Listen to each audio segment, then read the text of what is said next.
Hello friends, how are you? Today I am going to discuss an important topic concerning section 306 of IPC. As we know that it has become the common trend in India to accuse the concerned bridegroom by alleging that she has subjected his wife towards cruelties for demand of dowry or for any other reasons, and in the said work the entire family of the concerned bridegroom is involved, and that's why the concerned bride was left with no option except to commit the suicide. And in that scenario you usually booked under section 498A and section 306 of IPC, and sometimes section 304B is also imposed. But at this stage I want to clarify that section 306 of IPC is concerned with the suicidal death. If suicidal death is not proved, abetment is not proved, you could not be prosecuted. You should know your rights. I know that it is very easy to say, being on the theoretical grounds, but the practical is the outcome of the good theory. If theory is clear, the practical would be best. If theory is not clear, you would not be able to do the things in the practical perspective. So here we will discuss the recent citation of Honorable Supreme Court.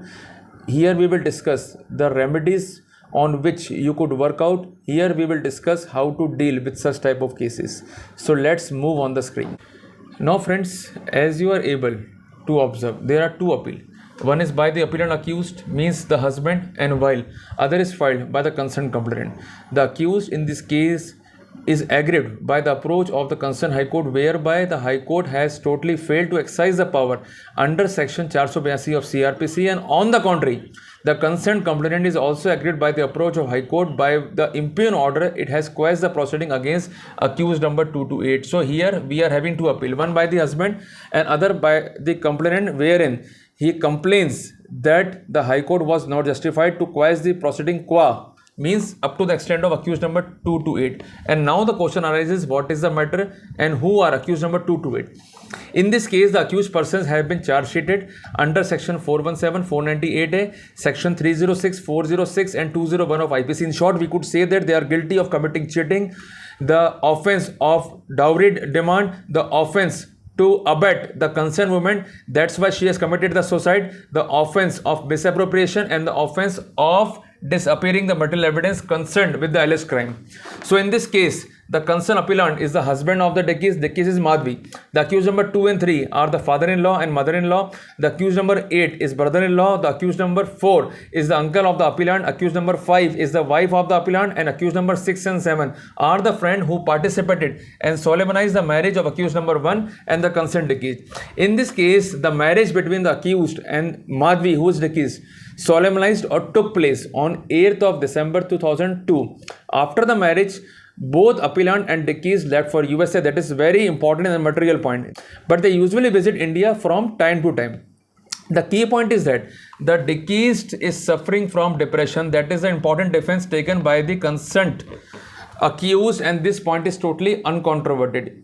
His defense is that she used to take treatment, and apart from that, he specified that the concerned expert is specialized in the field of psychiatry. It means he is psychiatrist. One day before the incident, it means on 11th of April 2009, both accused and deceased again consulted the concerned doctor, means psychiatrist. The deceased was found ill and having lost 20 kg of weight. On the next day, the deceased died at the residence of the de facto complainant. That is very important point. After that, cremation took place on 13th of April 2009, and after 6 days of death of the concerned deceased, the concerned de facto complainant has lost the complaint, and it is the material fact to be noted that the concerned complainant is highly qualified and he is functioning as sub-inspector of police, and the key point is that he has given the report against the appellant and the accused by mentioning that he is having no idea regarding the case. That is a very important point. And the High Court in the impugned judgment declined to exercise the power given to it wide jurisdiction under section 482 of CRPC. The key point is that the proceeding is to be quashed. He submitted that as far as the other accused are persons, the evidence are on same footing, by the rule of parity, the benefit is to be given to him. So in this case, both the accused and the complainant are before the court. One is praying for the quashing of the entire proceeding, while other is praying that the proceeding is wrongly quashed.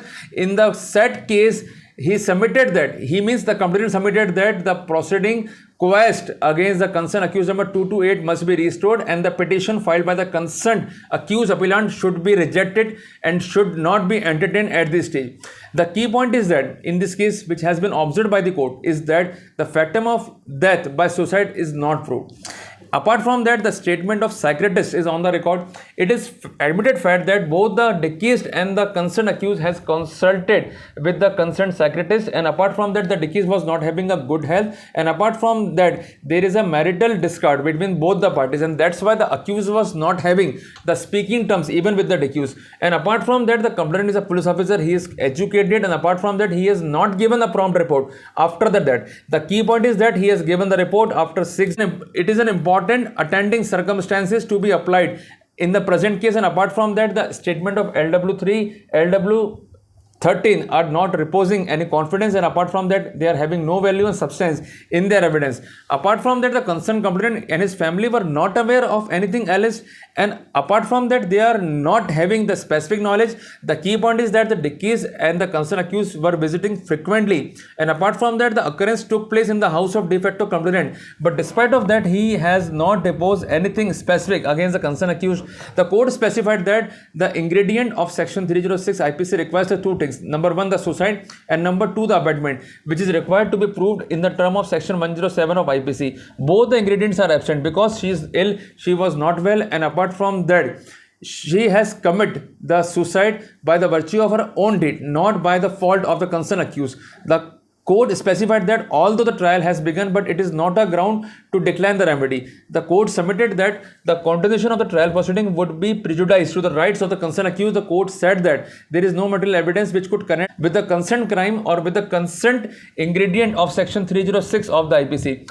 In that case, the proceeding against the appellant stand quest, and rather than the case of the complainant is also rejected in toto, against which he has submitted the consent appeal. Consequently, the appeal submitted by the complainant has been dismissed, and appeal submitted by the accused has been accepted, and the entire proceeding in toto has been quashed. So friends, by these content, we could draw the following three conclusions. Number one, section 306 of IPC cannot be imposed in the routine manner. Number one. Number two, the ingredient should be of such that the concerned woman has been abetted. And number three, the death is the outcome of suicide. If all the ingredients are not present in that scenario, you could easily move for the quash. So the key point is, if you are having the same issue, just give the proper representation to the concerned police by submitting all the facts.